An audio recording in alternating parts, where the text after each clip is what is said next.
The New York Jets are making more moves as Darren Mougey is not done yet today, as the Jets have finally addressed a major position of need by making a very sneaky signing that will help Aaron Glenn's defense be its best self, as we now have found a running mate for Quinnen Williams, and this is going to be huge for the Jets going into this season, and we're going to break it all down. What's up, guys? Welcome back to Jets Digest. It's Chris and Matt here, and if you guys are part of that 74% that's not subscribed to Jets Digest, make sure to hit the button. It really helps us out a lot. We are doing every single signing. We are going to break it down. You guys do not want to miss out. Tell your friends, call everyone you know, tell them to subscribe to Jets Digest, mail it to some stranger, walk up to a stranger, tie them up, and make them subscribe to Jets Digest. Don't say we told you to do that. That is a crime, so don't do that. But let's jump into the video because we do have a lot to discuss. But real quick, guys, I'm super excited to announce that we are kicking off a March Madness bracket for the channel. We've partnered with the Hot Takes app and other Digest channels for this event. It's completely free to sign up. Just download the Hot Takes app, click the March Madness banner at the top, and then under groups, select the Digest Media Pool. This is really exciting as there's over $25,000 in prizes to be won. And since there's a much smaller pool of people participating, there's a real chance in winning big compared to other bracket challenges out there. Check out the link down below or scan the QR code to download the app, and make sure to use the promo code DIGEST in all caps to get exclusive perks when signing in. Again, it's completely free to sign up, and if you have any trouble, feel free to email us at the email down below, and we look forward to seeing you in the March Madness pool. Let's do this, guys. Let's break down the news. The New York Jets, they've made another signing as they have brought in, as Zach Rosenblatt mentioned, their first defensive tackle of free agency, former Bears defensive tackle Byron Cowart. I was so focused on pronouncing that last name right, I mispronounced the first name. Another under 30 free agent signing as he's 28 years old. He's 6'3", 300 pounds, and had 26 tackles and 2.5 sacks last season. Pro Football Focus had him graded at the middle of the pack, 48th of 108 defensive tackles to play at least 300 snaps. He's bounced around the league a bit, didn't play at all in 2023 outside of practice squads, played for the Colts in 2022 and the Patriots in 2019 to 2020. So we have seen a few different things here with Byron Cowart. Look, he gives the Jets a defensive tackle. Look, I'm going to keep saying Brian, I guess. He's now Brian to me. He's always been Brian to me. But it is an interesting signing, Matt, for the New York Jets, as they do bring in a defensive tackle, very under the radar name, not someone who many people would have expected. 2.5 sacks last year, 14 solo tackles. I mean, interesting player, nothing for everyone to lose their minds at. Short-term deal, not a big contract here. The Jets not dipping into their salary cap much to add in Cowart. So it is possible we do see the Jets move forward with more defensive line moves as well. But definitely an interesting signing thus far. Yeah, I can guarantee you that they will be signing more defensive tackles than Byron Cowart. I would not expect them to get a ton of playing time, maybe a rotational role. Just one question for you, Chris. How bad is it if your audio is doubled up? Take that as a hint. But talking about Byron Cowart, he was a 5th-round pick in 2019, the year me and Chris graduated high school, taken 159th overall by the New England Patriots. Recently, it's been bouncing around the league a little bit since then. You can probably, if you have been paying attention to the New York Jets' recent signings, you probably guessed what Pro Football Focus likes about him. It's that run defense grade, ranked 63rd out of 219 defensive linemen. That's the best thing that he has, because he's ranked 86th overall out of defensive linemen, which is a little bit interesting because how could this guy be ranked so highly or graded so highly, but not have a long-term home? So that's kind of a red flag that we're throwing up here. So obviously Chris read off the production, not super impressive production, but we saw last season the New York Jets need to bring in defensive tackles who can stop the run, and this is just another guy who's going to do that. We saw Jamin Davis also graded out highly as a run defender. Even our defensive backs that we brought in have been grading out highly as run defenders.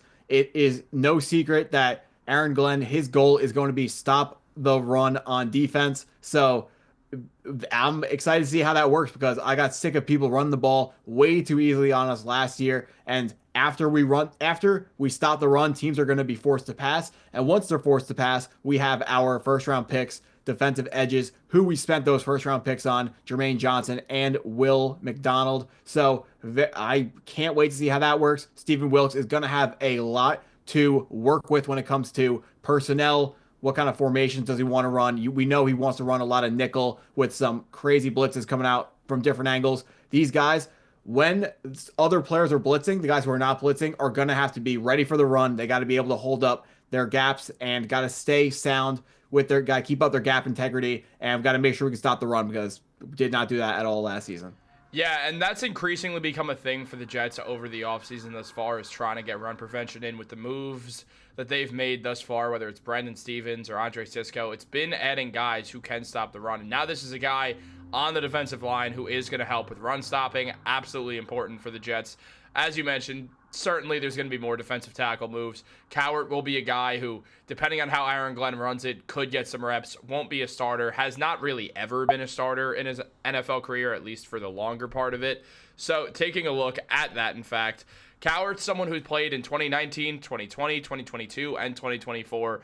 In that span, he's started a total of 21 games, didn't start a single game in Indianapolis, started all 14 games that he played in for the New England Patriots in 2020, played 5 games for the Patriots in 2019, didn't start any of them, and started 7 games for the Chicago Bears last season. So it is interesting to see that the Jets are adding this guy in who's definitely going to be a depth piece. Depending on injuries, will play somewhat. Not going to be a starter for the most part. There will potentially be games he starts. That all depends on how the offense or how the defensive line shakes out.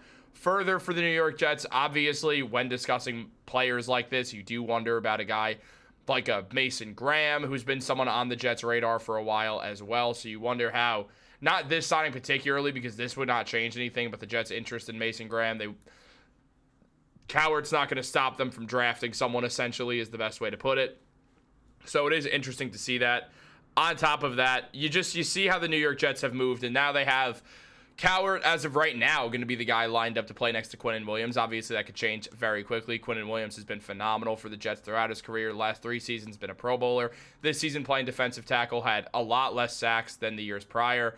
But at the same time, he has been an important player for the New York Jets, one of their best defenders throughout. So you don't need the most elite defensive tackle next to him, nor do you want to spend the most money considering you're already paying Quinnen Williams. So it does make things interesting, Matt. I mean, what do we look out for when it comes to defensive tackles or just defensive line moves after this one?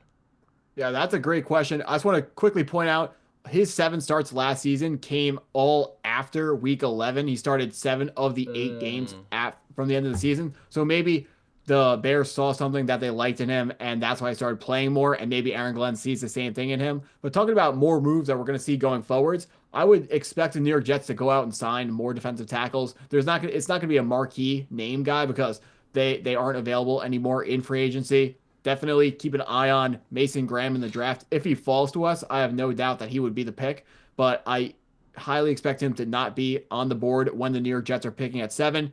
All the draft analysts right now are projecting him to go 5th overall to the Jacksonville Jaguars, another team that desperately needs defensive tackles. But like you said, looking at this depth chart, we desperately need interior defensive linemen. Interior defensive linemen and wide receivers are the 2 lightest positions depth-wise that the New York Jets have. We have great guys to lead those groups in Quinnen Williams and Garrett Wilson, but we have so many question marks on who else is going to join those groups because obviously Quinnen Williams can't play defense all by himself. So this draft is very deep at the defensive line position, interior and exterior edge rushers. So the New York Jets are going to have a lot of guys high on their board. So do not be surprised if the New York Jets go out and spend the 2nd round pick on a defensive tackle. Don't be surprised if they double up, like a 2nd and 3rd round pick go on defensive linemen. That's just going to be the flavor of the draft this season. When it comes to the draft, you can't pick. It's not good process to pick for need. You want to draft for value, and you want to get the best player available at each time you're picking, and that's how you can build the team with the most overall value. I have no doubt that's what the Jets are going to do. I don't think they're going to get fooled into drafting for team need, and I do think Darren, Mougey, and Aaron Glenn are going to come out of the NFL draft with some fun, exciting young defensive linemen who we can expect the New York Jets to build around long term. Yeah, I agree that we'll see that for sure. It does come down to what the Jets are ultimately going to do in the draft, and thus far in free agency, they haven't spent a ton of money towards their cap, so they do have a lot of money left to spend. there's definitely some other names they will continue to look at. But it will be interesting to see. I'm certainly excited for it, Matt. But one know what else I'm excited for? This March Madness tournament that everyone better join. If you guys have any questions on how to join it, as you saw in the ad read, make sure to comment down below. We will help you out. We saw the one person mention that. We got you. We'll help you out. On top of that, guys, make sure to subscribe. You guys have been killing it for the channel. We really do appreciate it. We're on that grind. We're going to get to 5K, hopefully by the NFL draft is my hope. And if we don't, then I'm probably going to push Matt into the nearest lake. So we'll see how that goes, guys. Like this video, subscribe, turn on post notifications. Have a great day, and go Jets.